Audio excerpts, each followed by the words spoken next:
أعوذ بالله السميع العليم من الشيطان الرجيم. بسم الله الرحمن الرحيم.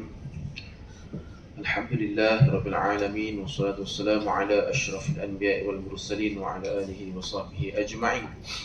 سبحانك لا علم لنا إلا ما علمتنا إنك أنت العليم الحكيم. قال رب اشرح لي صدري ويسر لي أمري واحلل عقدة من لساني يفقهوا قولي. Assalamualaikum warahmatullahi wabarakatuh. Waalaikumsalam warahmatullahi Qala Allah Ta'ala fi kitabihil aziz ba'da a'udzu billahi minasyaitonir rajim. Kuntum khaira ummatin ukhrijat lin-nas ta'muruna bil ma'ruf wa tanhauna 'anil munkar wa tu'minuna billah. Qala Nabi sallallahu alaihi wasallam ad-dinun nasihah. Tuan-tuan, puan-puan yang dirahmati oleh Allah Subhanahu wa taala, syukur kita pada Allah. Allah rezekikan kita lagi untuk hidup pada hari ini. Allah rezekikan kita lagi untuk duduk dalam sedikit masa untuk menambahkan kita punya pengetahuan ilmu, dan supaya moga-moga dengan ilmu ini buatkan kita makin dekat dengan Allah Subhanahu wa taala. Beza ilmu berkat dengan tak berkat ni, ilmu yang tidak berkat bertambah ilmunya, bertambah sijilnya, 2-3 PhD-nya, tapi makin sombong dan jauh dengan Allah. Maka tanda ilmu ini berkat, makin belajar makin rasa bodoh, makin mengaji makin rasa tak pandai, dan makin belajar makin mendekatkan kita dengan Allah Subhanahu wa taala. Sebab tu tuan-tuan, antara orang kata side effect ataupun antara risiko bila kita belajar ilmu ni adalah kita berdepan dengan risiko sombong. Sebab kita mungkin selalu datang kuliah, kan, selalu pergi kuliah-kuliah kat masjid, mungkin ada kuliah-kuliah ekstra kat luar sana, kita banyak mungkin study dekat YouTube ke, ustaz-ustaz mengajar. Maka itu adalah perkara yang ujian bagi kita juga. Ada orang ujiannya tak nak datang kuliah, kita pula datang kuliah, ujiannya apa? Ujiannya sombong. Dan ujian sombong tu jauh lebih besar daripada ujian yang mereka tak pergi majlis ilmu tapi tak ada rasa sombong, mungkin dirasa kecil, rendah diri, dirasa macam tak layak. Padahal tuan-tuan dan puan-puan, berada dalam majlis ilmu ni, majlis ilmu bukan untuk orang yang baik. Majlis ilmu untuk orang yang nak cuci dosa. Majlis ilmu untuk orang yang nak jadi baik, maka ini tempat ni. Maka tuan-tuan, jangan kita rasa kadang-kadang tak apalah, masjid tu tempat orang-orang baik-baik je. Kuliah maghrib ni, kuliah zuhur ni semua orang yang nak jadi orang-orang pandai je. Tak, sebabkan kita tak pandailah kita datang majlis. Sebab dah pandai tak tambah majlis kan. Dan insya-Allah untuk kuliah zuhur kali ni, saya nak sambung. Kalau tengok pada note saya ni, di Menara M-Bank ni kita berhenti pada surah Yusuf ayat ke-8. Kan, ayat ke-8 ketika mana adik-beradik ataupun abang-abang Nabi Yusuf kata sesungguhnya Yusuf dan adiknya lebih disayangi oleh bapa kita daripada kita, padahal kita ni satu kumpulan yang besar, yang ramai. Sesungguhnya bapa kita adalah dalam keadaan yang tidak nyata. Ayat ke-8 dalam surah Yusuf sebenarnya memberikan konotasi tentang masa sekarang punya keadaan. Ingat, kita belajar Al-Quran adalah untuk kita nak bawa pengajarannya dalam dunia ataupun tahun 2023 ni dan ke depan. Agama Al-Quran adalah mesej yang relevan sampai hari kiamat. Apa kaitan nombor 8 ni dengan hidup kita yang tahun 2023 ni? Mudah je. Tuan-tuan cuba tengok skrip ayat ni. Allah tidak menyatakan dalam ayat ini perkataan abang-abangnya salah pun. Ini adalah skrip ataupun ayat yang dikeluarkan oleh abang-abang Nabi Yusuf nak bagi tahu Yusuf dengan adiknya, bapa kita lagi sayang daripada kita ni. Sesungguhnya ayah kita ni di kalangan orang-orang yang tidak adil, yang nyata. Tuan-tuan, ayat ke-8 ni nak bagi tahu Nabi Yusuf ini ada 10 orang adik-beradik. Kalau tolak adik, dia ada 8 orang lagi abang atas dia. Yang cakap bapa mereka tidak adil ni adalah seramai 8 orang. Dan tuan-tuan, ini adalah relationship dia dengan hidup kita sekarang ni adalah tentang public opinion. Ramai orang buat tak semestinya betul. 8 orang sebut bapa Nabi Yusuf, iaitu Nabi Yaqub, tidak adil. Secara hakikatnya Nabi Yaqub adil ke tak sebenarnya? Dia adil. Nabi Yaqub meletakkan sayangnya selayaknya pada orang yang berhak. Bukan maksudnya pilih kasih. Sebab Nabi Yusuf akhlaknya bukanlah tengok anakku Sazali. Anak ni memang teruk lah. Sazali tu memang teruk dengan menipu, dengan merompak. Tapi ayahnya sayang. Maka itulah pilih kasih. Meletakkan kasih tidak pada tempatnya. Tapi Nabi Yaqub ni kalau kita tengok daripada sisi lain, macam Nabi Yaqub ni pilih kasih lah. Kenapa anak-anak yang lain kau macam tak apa nak sayang, tapi Nabi Yusuf dengan Bunyamin ni sayang? Sebabkan akhlak mereka. Sebabkan akhlak mereka yang baik, khidmat mereka pada ayah dan mak mereka, maka menyebabkan Nabi Yusuf memberikan sayang tu lebih, perhatian tu lebih. Semoga dengan memberi sayang tu lebih, abang-abang lain rasa tercabar untuk jadi lebih baik. Tapi dalam ayat ni nak bagi tahu, statement mereka bagi tahu Nabi Yaqub ni tak adil. Dia adalah macam dunia kita sekarang. Tuan-tuan, kalau viral je dekat social media, apa-apa kes sekalipun, contoh ustaz ni kena fitnah dengan pihak ni fitnah pula orang daripada Indonesia yang datang sini buat. So bila ada konflik-konflik macam-macam ni, kita ni akan tengok bahagian komen, betul tak? Kita akan tengok bahagian komen, siapa yang boleh mengeluarkan fakta yang nampak macam betul, kita akan sokong orang tu dan kita rasa dia betul. Tapi hakikatnya tuan-tuan, dalam ayat 8 ni, kalau kita hanya baca ayat 8, tiba-tiba kita buka Quran baca ayat ni, kita akan rasa Nabi Yaqub tak adil. Tapi bila kita selak lagi ayat-ayat yang seterusnya, baru kita tahu yang sebenarnya Nabi Yaqub bukan pilih kasih, dan yang jahat bukan Nabi Yaqub, tapi yang berniat buruk adalah anak-anaknya, abang-abang Nabi Yusuf alaihissalam. Sama juga dalam hidup kita tuan-tuan, kita tengok hanya daripada satu sisi. Banyak benda-benda viral, bila viralnya satu perkara, kita akan rasa macam jahatnya orang ni. Rupa-rupanya bila tengok daripada sisi yang lain, alah rupanya orang lain, orang yang rakam yang jahat. Contoh, tuan-tuan, saya tak tahu lah sebab banyak sangat benda viral. Setiap minggu ada je benda viral. Setiap minggu, dulu sebulan sekali. Sekarang setiap minggu dah tak dapat naik kecap lah. Contoh, saya tahu kuliah kita bulan depan kan. Saya kumpul lah satu isu ni. Tunggu hari ni mau nak cerita. Dah basi dah. Cerita tu dah lama dah. Kalau saya cerita pun lah, ini dah bulan lepas. Sebab setiap minggu ada. Contoh, apa terbaru sekali paling viral? Beratur 3 jam beli durian krip. Tak tahu. Aku seorang je buka TikTok ni. Rasa bersalah pula rasanya. Kan, berlaku di Ipoh. Beratur daripada lepas subuh, panjang barisan tu hanya semata-mata nak makan durian krip. Tak salah pun nak makan durian krip, tak salah pun. Cuma nampaklah kesungguhan rakyat Malaysia beratur, berpanas semata-mata untuk nak dapatkan makanan viral. Kita nampak daripada satu side, kita nampak macam teruknya rakyat Malaysia ni kan, beratur panjang-panjang ni, kau dah tak ada kerja lain ke? Contoh, kita nampak negativity dalam site tu. Mungkin daripada site yang lain, mereka beli bukan untuk diri dia. Ramai tuan-tuan yang beratur tu sebenarnya, dia adalah seller. Dia beli tu sebab dia dapat upah. Sebab orang tak nak beratur. Orang banyak duit, tak nak beratur. Kau beli kan, upah kau RM20. Hanya sebab RM20 sanggup beratur. Tuan-tuan, ada di situ terselip rezeki orang lain yang nak cari duit sebab beras makin mahal. Kan? Kos hidup makin tinggi.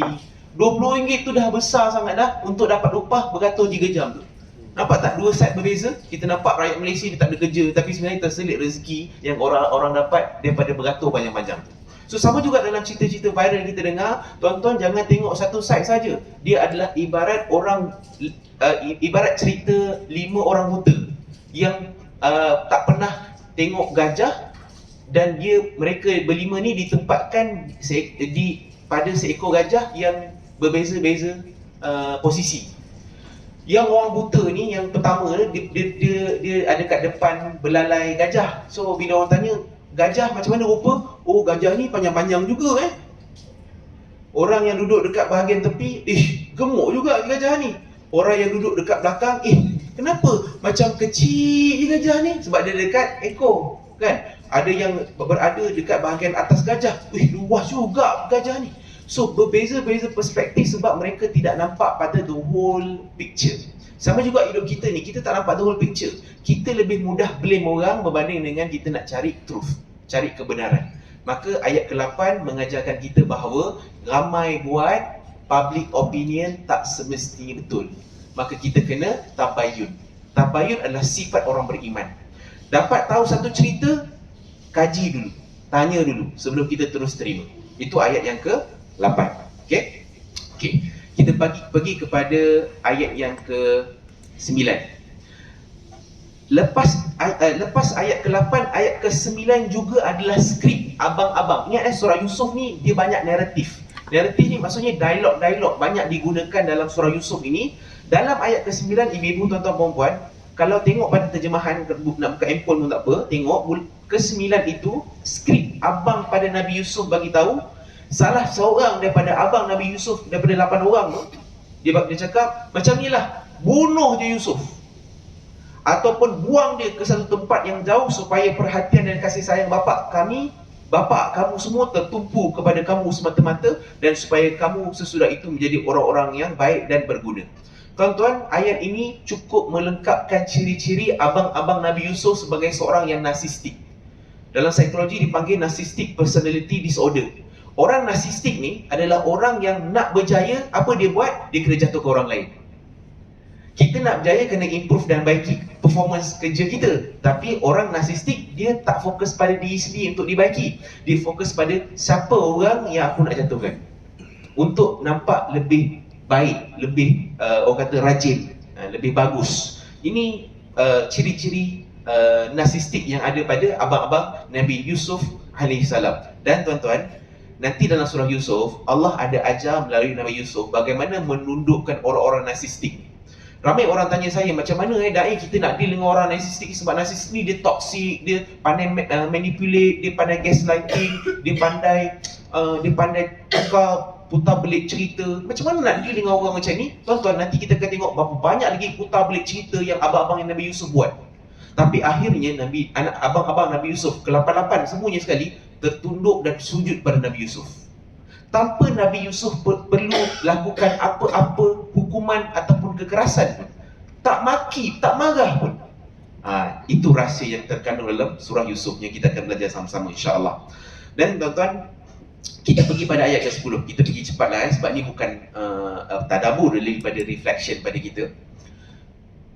Kita pergi pada ayat yang ke-10. Ayat ke-10, salah seorang daripada abang yang tadi pula, yang abang seorang ni kata bunuh.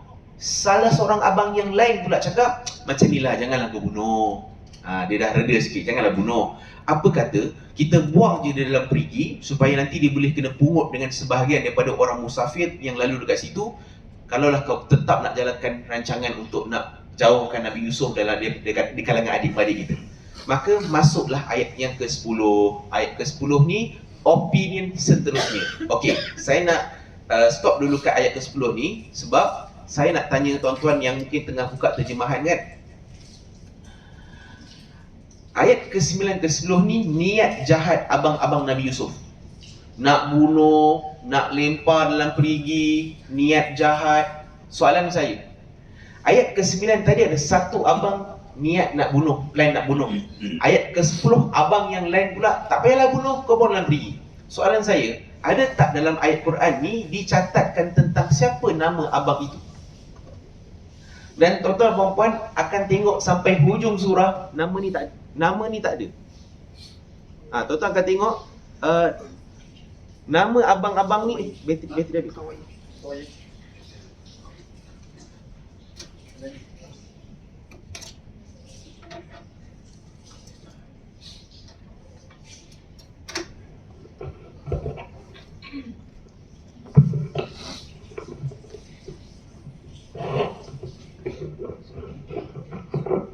Okey, kita sambung lagi. Saya kat mana tadi? Dah bagi tahu nama abang belum? Belum. Okey. Memang tak ada pun nama abang tu. Allah tak rakamkan pun nama abang-abang ni dalam Quran. Bahkan ulama-ulama pun tidak berbincang tentang nama-nama abang-abang ni. Kenapa? Nabi Yusuf ada, Bunyamin ada, tapi abang-abang yang niat jahat ni tak ada. Kenapa? Sebab Allah nak ajar kita melalui ayat 9 dengan 10 ini, seperti mana peristiwa semasa Nabi Musa AS ketika meminta supaya hujan diturunkan semasa musim kemarau, Allah tak turunkan hujan. Dan Nabi Musa kan kelebihannya kan boleh berkata-kata dengan Allah. Nabi Musa kata, ya Allah, turunkanlah hujan ya Allah. Allah terus direct reply, Allah kata, aku boleh turunkan, tapi dengan syarat salah seorang daripada umat kau yang berkumpul depan kau sekarang ni, ada yang dia buat dosa tapi tak minta ampun lagi dengan aku. Selagi dia tak minta ampun, aku takkan turunkan hujan. Nabi Musa pun dengar tuan-tuan, dia terus menjerit, terus tanya, mana kat sini, kan tengah berkumpul kan, ramai-ramai doa kan, mana dekat sini yang buat dosa tak minta ampun, keluar sekarang. Tuan-tuan, Nabi Musa ni dia bukan macam Nabi Muhammad, bukan macam Nabi kita. Nabi Musa ni tuan-tuan, dia kasar. Dia kasar, dia memang garang. Bayangkan kaum Qibti dengan kaum Yahudi bergaduh. Nabi Musa ni daripada kaum Yahudi, kaum Qibti ni kaum Firaun lah, bergaduh. Nabi Musa ni dia tukang leraikan je. Pernah tengok kat drama-drama kan, tukang leraikan, jangan pegang tangan kan. Dia tukang lerai, tuan-tuan, tukang leraikan pun dah terbunuh dah seorang. Dia tertumbuk terus mati. Tuan-tuan, tertumbuk mati tuan-tuan. Kalau betul-betul tumbuk, berapa kali mati? Nabi Musa ni memang sasa. Nabi Harun dalam Quran, Allah rakamkan dalam Quran, Nabi Harun pun pernah kena marah dengan Nabi Musa. Sebab masa Nabi Musa tinggalkan kaumnya dengan Nabi Harun, kaumnya sembah berhala kan. Balik-balik kena marah. Nabi Musa ni garang. Bayangkan tuan-tuan, Nabi Musa bagi tahu, buat announcement, ni siapa kat sini buat dosa yang tak minta ampun lagi, keluar sekarang mengaku. Agak-agak orang tu nak mengaku ke tuan-tuan? Takut tuan-tuan, kita pun goyang. Waktu itu orang tu yang dimaksudkan memang ada di hadapan Nabi Musa di kalangan ramai-ramai ni. Dia berselindung. Dan waktu itu lelaki itu berkata dalam hati, ya Allah, aku dah banyak dosa, aku minta ampun ya Allah, terimalah taubat aku ya Allah. Tuan-tuan, tak ambil masa lama terus hujan turun dengan selebat-lebatnya. Waktu tu Nabi Musa terkejut, ya Allah, aku tak jumpa lagi orang tu. Ni apa pasal dah turun hujan ni? Dan Allah bagi tahu pada Nabi Musa, wahai Nabi Musa, orang yang aku masukkan tu telah pun minta ampun dan taubat kepada aku, dan aku terima taubatnya. Nabi Musa terus kata, ya Allah, yang mana satu? Nak tahulah mana orang ni kan, mana orang ni. Sebab kemarau panjang lama sangat. Sebab dia je punca rupanya. Apa kata Allah pada Nabi Musa? Wahai Musa, ketika dia buat dosa pun aku tak bagi tahu siapa dia, apatah lagi ketika dia telah pun bertaubat kepada aku. Allah menutup aib hamba-Nya yang berbuat dosa, sebab setiap berdosa ada potensi masuk syurga. Tuan-tuan, dalam surah Yusuf, abang-abang yang jahat ni, anak bunuh ni, di akhirnya mereka bertaubat dan jadi orang baik. Bukan berlakon tapi betul-betul baik. Sebab tu dalam surah Yusuf bermula dengan tragis tetapi berakhir dengan beautiful endings, pengakhiran yang baik. Samalah juga tuan-tuan, ada kisah tentang satu hari Nabi bagi kuliah macam ni lah, lebih kurang bagi kuliah dengan sahabat-sahabat.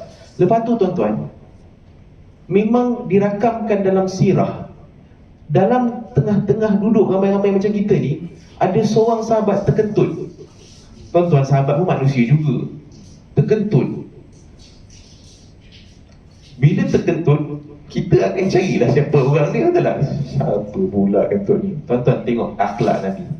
Habis saja kuliah, dapat cani-cani kan? Lepas kuliah kan kita sembahyang terus kan? Yang terkentut dia takkan sembahyang terus. Dia kan buat apa? Dia akan pergi ambil wudu, betul tak? Tuan-tuan, Nabi menutup aib sahabatnya walaupun kentut je. Bukanlah buat dosa pun. Habis kuliah, Nabi bagi tahu semua pergi ambil wudu balik. Kenapa? Sebab tuan-tuan, hikmah Nabi buat macam tu, sampai 2023 tak ada seorang pun tahu siapa sahabat yang kentut tu. Nabi menutup aib manusia. Kita mungkin nampak dosa dia, tapi kita tak nampak taubatnya.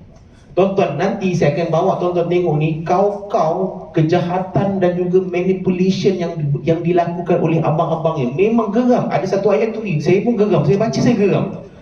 Tapi Allah tutup aib. Allah nak bagi tahu semua orang ada peluang jadi baik. Dan ini ada dalam surah Yusuf.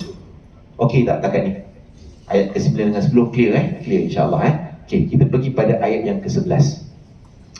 Ayat ke-11 adalah lepas dah mesyuarat, maka kenalah jalankan apa yang dah diputuskan dalam mesyuarat. Maka diorang pun mula untuk convincekan bapa mereka untuk bawa keluar Nabi Yusuf pergi main jalan-jalan kat luar. untuk melaksanakan perancangan jahat mereka untuk campak dalam perigi buta. Okey. Pergi jumpa dengan bapa. Ayat ke-11. Mereka pun pergi berjumpa dengan bapa mereka lalu berkata, wahai ayah kami, mengapa ayah tak percaya kami tentang Yusuf? Padahal sesungguhnya kami sentiasa tulus ikhlas mengambil berat kepadanya. Nampak tak drama tu? Kenapa tak percaya kat saya? Ini semua psikologi-psikologi yang kita pernah pakai, tapi sebenarnya kita dah terlambat dah. Beribu tahun orang sudah pakai. Ini abang-abang Nabi Yusuf sudah pakai dulu ayat ni kan. Biarkanlah dia pergi bersama-sama kami. Ini ayat seterusnya ke-12. Biarlah dia pergi bersama-sama kami esok, supaya ia bersukaria, makan minum, bermain-main dengan bebasnya, dan sesungguhnya kami akan menjaganya dengan sebaik-baiknya. Ini jaminan abang-abang kepada ayahnya nak bawa Nabi Yusuf keluar. Tuan-tuan, ayat ke-13. Nabi Yusuf kata apa? Nabi Yaqub kata apa? Nabi Yaqub kata, bepergian kamu membawanya bersama sangatlah menduka citakan aku, dan aku pula bimbang ia akan dimakan oleh serigala ketika kamu lalai dari mengawalnya. Okey, sekejap nanti saya ulas ayat ni. Ayat ni penting. Saya pergi ayat yang next. Abang-abang Nabi Yusuf reply kerisauan ayah mereka dengan ayat ni. Kalau dia dimakan oleh serigala sedang kami ramai bilangannya, sesungguhnya kami sudah tentu menjadi orang-orang yang rugi. Tuan-tuan, okey, pergi ayat ke-13 balik.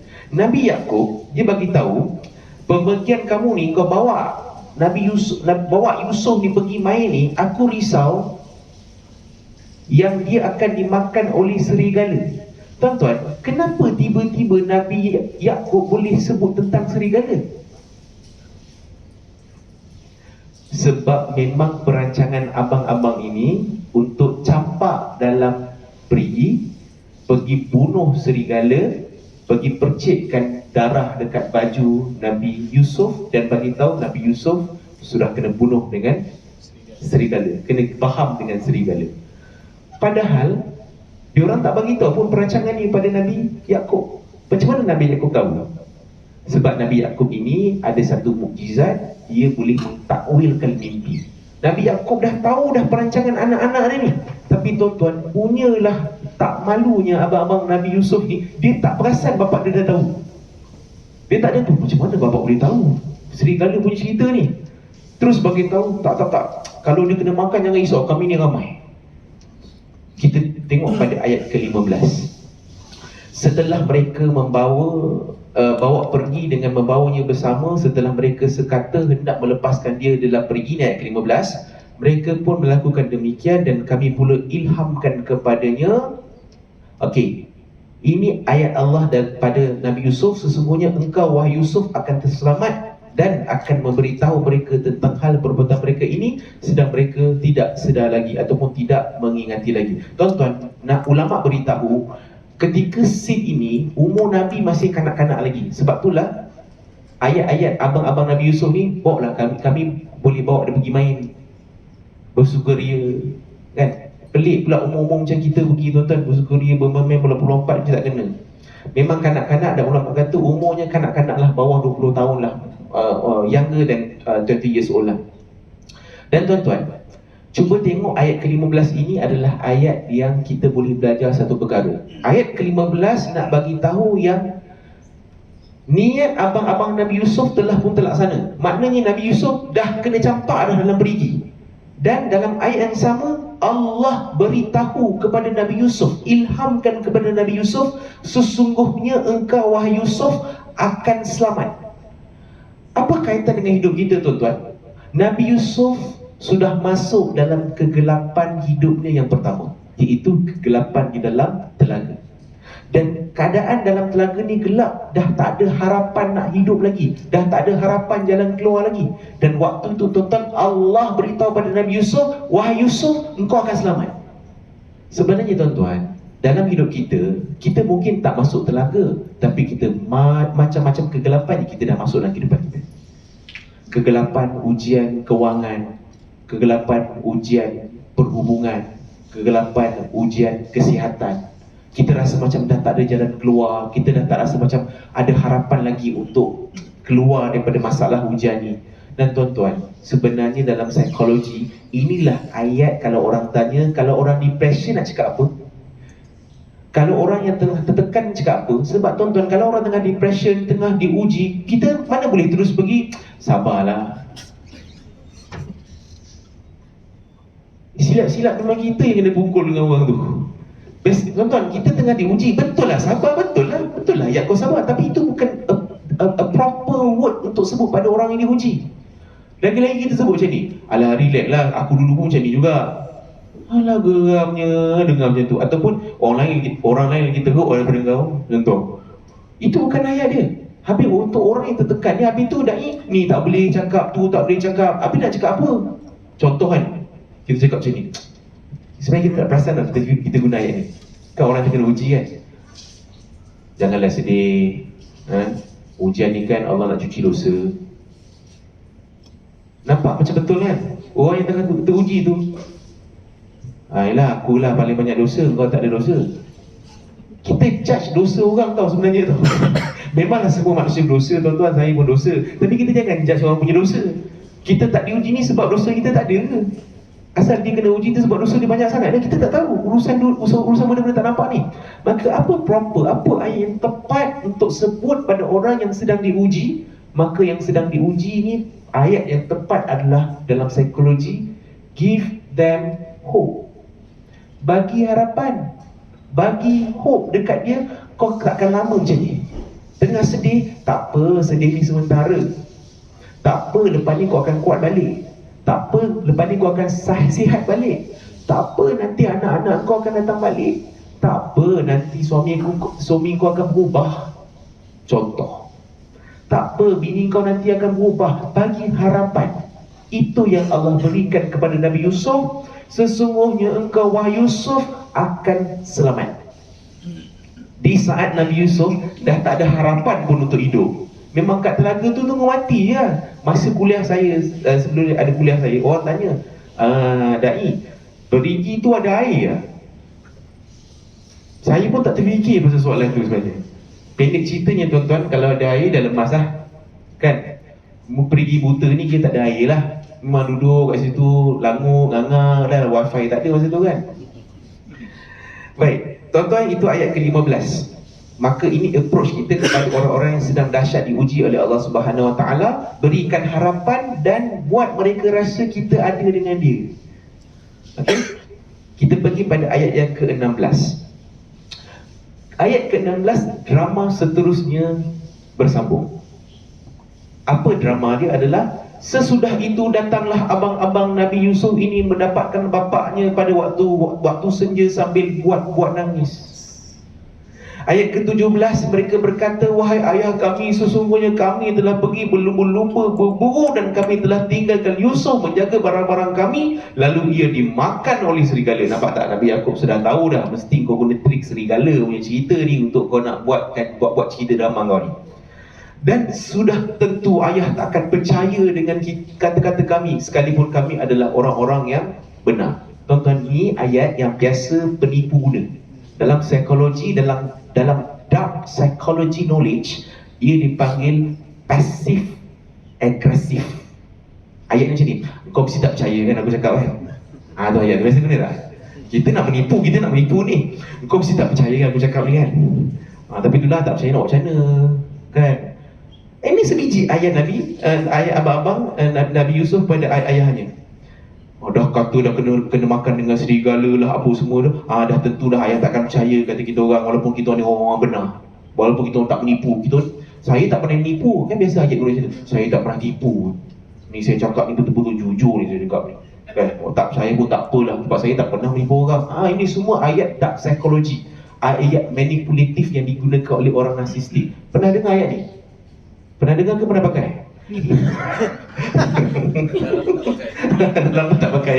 Ini barang lama sudah tak pakai kan? Ini ayat yang Nabi abang-abang Nabi Yusuf pakai. Okey, dialog yang toxic lah, passive aggressive. Okey, baik. Kita pergi kepada ayat yang ke-18. Ayat ke-18, ini bagaimana cara mereka nak mengesahkan penipuan mereka. Kan? Macam mana cara dia? Dan bagi mengesahkan dakwaan itu, mereka pula melumurkan baju Yusuf dengan darah palsu. Bapa mereka berkata, tidak, bahkan nafsu kamu yang memperelokkan kepada kamu suatu perkara yang tidak diterima akal. Kalau demikian, bersabarlah aku dengan sebaik-baiknya, dan Allah jualah yang di pohon pertolongannya mengenai apa yang dikatakan. Baik, tuan-tuan, ayat ini sebenarnya nak beritahu kepada kita bahawa konsep sabar ini adalah apabila kita boleh menghukum seseorang ataupun kita ada kuasa untuk nak membalas tetapi tidak menggunakan peluang itu. Nabi Yaqub ada peluang nak pukul abang-abang dia atas kecuaian mereka, tapi Nabi Yaqub tahu dah ni memang plan dia buat pun. Nabi Yaqub tahu memang abang-abang anak-anak dia buat kerja ni. Sebab tu Nabi Yaqub sebut, sabarlah aku dengan sebaik-baiknya, Allah jugalah tempat aku pohonkan pertolongan. Tuan-tuan, Nabi Yaqub nak bagi tahu sabar ni ada dua jenis. Sabar yang terendah adalah sabar dalam keadaan kita ni orang buat jahat kat kita, kita tak balas balik sebab kita tak mampu.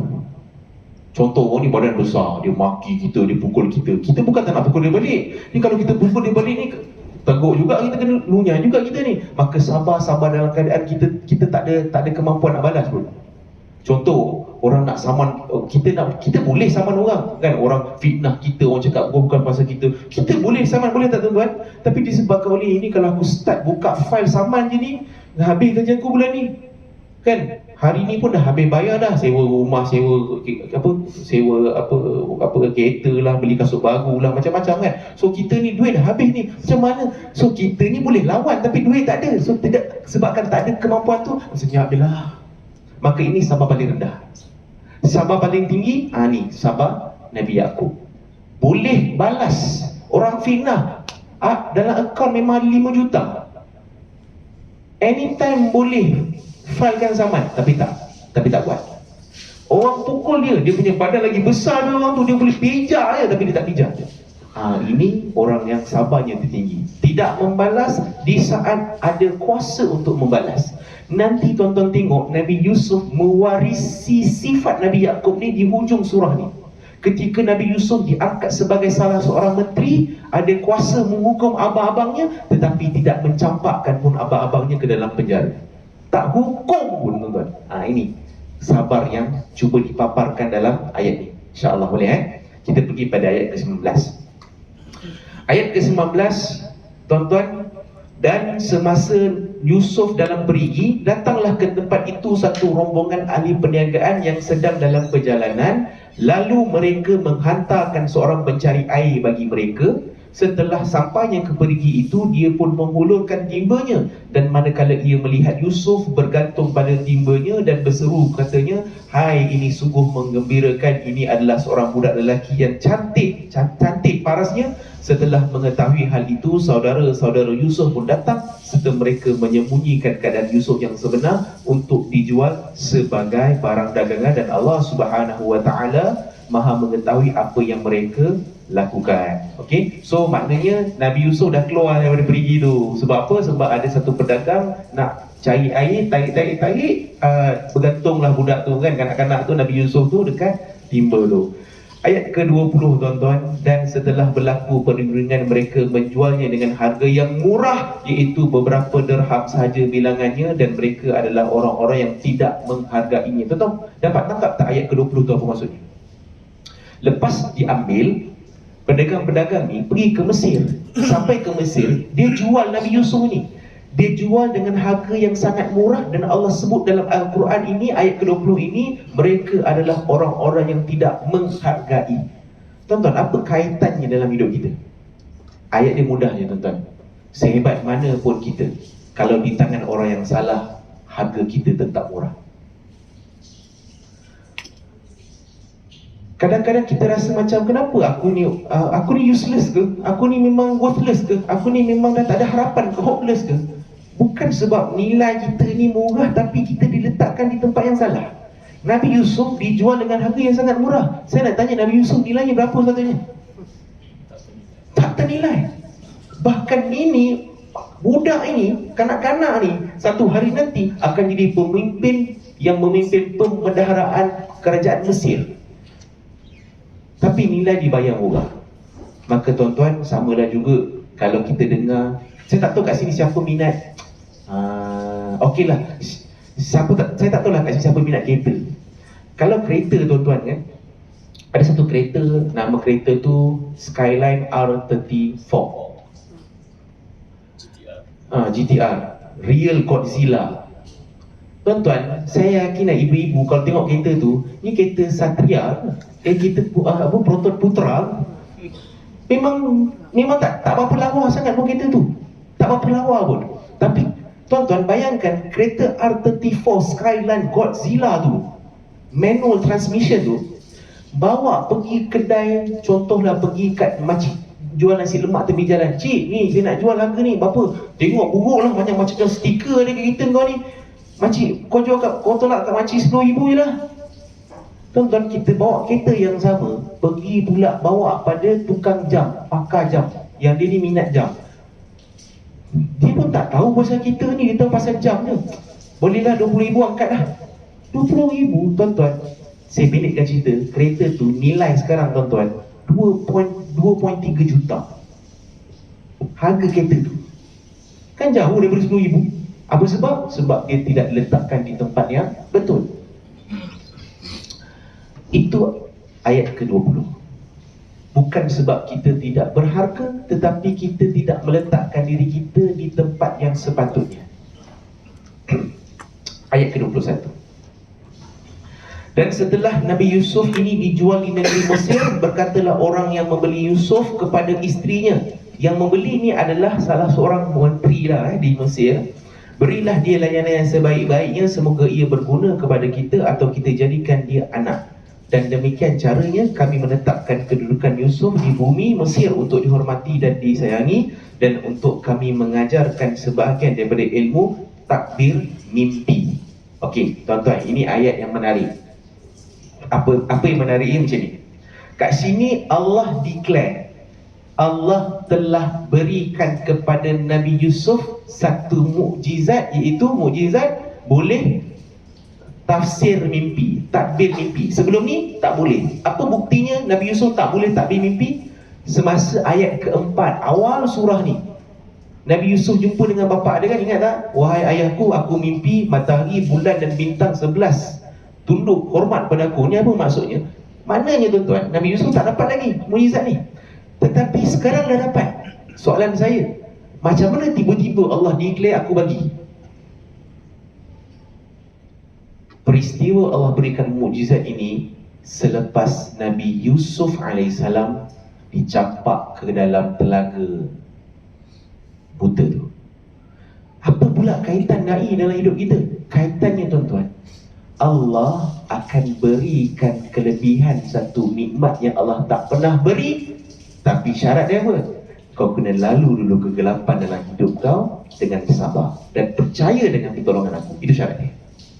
Tuan-tuan, siapa-siapa kat sini yang sedang berada dalam kegelapan kehidupannya, kesihatan, kewangan, hubungan, tuan-tuan tinggal buat apa yang Nabi Yusuf buat je. Apa yang Nabi Yusuf buat? Tak ada extraordinary sangat pun tuan-tuan. Apa yang Nabi Yusuf buat? Percaya yang Allah takkan pernah tinggalkan dia. Apa yang Nabi Yusuf buat? Sabar, pertolongan Allah pasti akan sampai. Maka apa yang Allah berikan kepada Nabi Yusuf? Allah berikan mukjizat selepas masuk dalam kegelapan. Tuan-tuan, ini kegelapan pertama tuan-tuan. Nanti Nabi Yusuf akan masuk dalam kegelapan yang kedua pula.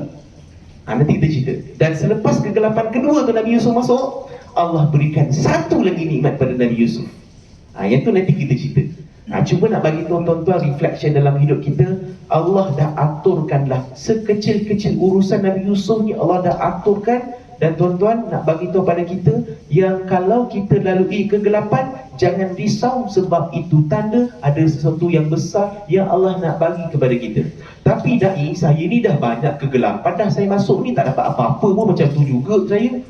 Macam mana tak dapat macam Nabi Yusuf ni kan? Takwil mimpi, mungkin Nabi-Nabi lah, ni tak ada pun, tak ada naik gaji pun, sama je. Sebab tuan-tuan, ayat ni mudah je. Tuan-tuan pernah dengar pasal pirates tak? Bukan Fir'aun, apa tu? Pirates bahasa Melayu apa?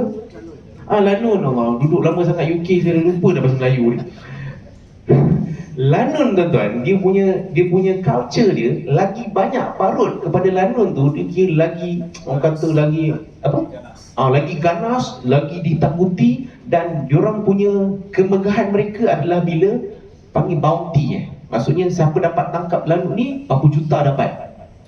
Kan? Dipanggil apa bahasa Melayu? Alah, yang 6 jahanam tu kan, tangkap, anak raja nak duit. Reward. Itulah tu ayat tu lah, faham tak faham lah. Tak faham pun bawa faham je lah dah tengah hari kan. Okay. Reward lah, dapat reward. Lagi tinggi reward Lanun tu, satu kemuliaan bagi mereka. Tengok, kalau tangkap aku ni 5 juta, kalau tangkap aku ni 10 juta. Tuan-tuan saya nak relate dengan berapa banyak parut pada tubuh badan Lanun ini menandakan bahawa dahsyatnya Lanun itu. Tuan-tuan, ni saya pendekkan cerita. Bayangkan kalau kita tiba-tiba pergi toreh muka kita dengan pisau supaya nampak macam gempak, sebab nak jadi Lanun kan, toreh. Tuan-tuan, akan ubah apa-apa? Dia takkan ubah apa-apa. Sebab tuan-tuan, yang penting bukan parut, yang penting pengalaman yang kita dapat melalui parut itu. Ramai orang ada parut, tapi tak semua orang dewasa dengan parut tu. Kan orang kata, saya ni banyak pengalaman ni. Tengok macam tu juga cara kerja ni. Oh, saya berpengalaman kerja kat sini 20 tahun dah ni. Siapa yang saya tak kenal? Semua saya kenal. Tapi kenapa? Work performance, productivity, sama je kualiti. Sebab mereka hanya ada parut, tapi mereka tidak dewasa dan belajar daripada parut. Mereka hanya ada pengalaman, tapi mereka tak belajar daripada pengalaman. So tak gunalah kau nak parutkan muka kau banyak pun, tapi kau tak ada experience dewasa daripada parut itu. Samalah juga tuan-tuan menjawab soalan, Dai, saya banyaklah masuk dalam kegelapan-kegelapan dalam hidup saya. Apa sebab? Tak dapat pun apa-apa kelebihan. Sebab kita hanya masuk dalam kegelapan, tapi kita tak belajar apa-apa pun daripada kegelapan yang kita dah lalui. Tetap yang sama, tetap semayang kualiti tetap sama juga. Tetap juga Quran macam tu jugalah bacaan kita baca Quran. Tetap macam tu jugalah zikir kita daripada dulu sampai sekarang. Tak ada apa-apa perubahan. Padahal kegelapan dah banyak datang dalam hidup kita. By right, lagi banyak kegelapan, lagi bertambah kualiti ibadah kita. By right, lagi banyak kegelapan, lagi dalam doa kita pada Allah Subhanahu Wa Taala. So menjawab tak soalan kalau orang tanya pasal benda tu boleh insya-Allah So bukan berapa banyak gelap, tapi berapa banyak kita belajar daripada gelap. Insya-Allah. Itulah dia. Banyak lagi ni sebenarnya nak cerita ni. Ini baru ayat ke 21. Okey. Saya akan pergi pada ayat 22, tapi itulah masa pun dah 1.45. Kita berhenti dulu takat ayat 21. Kita akan sambung nanti, take note ayat ke-22. Tuan-tuan nanti ready je kat handphone ke kan, terjemahan kan. Kita boleh sama-sama go through perjalanan Nabi Yusuf AS. So by right sekarang ni kita dah tahu Nabi Yusuf dah masuk perigi buta, dah diselamatkan, dan sekarang telah dibeli. Dan apa jadi lepas tu? Kita akan cerita pada bulan depan insya-Allah. Terima kasih tuan-tuan dan puan-puan. Kita tangguhkan kuliah kita dengan tafsir kafarah dan suratul Asr. Subhanakallahumma wa bihamdika asyhadu an la ilaha illa anta astaghfiruka wa atubu ilaik. Bismillahirrahmanirrahim. Assalamualaikum warahmatullahi wabarakatuh.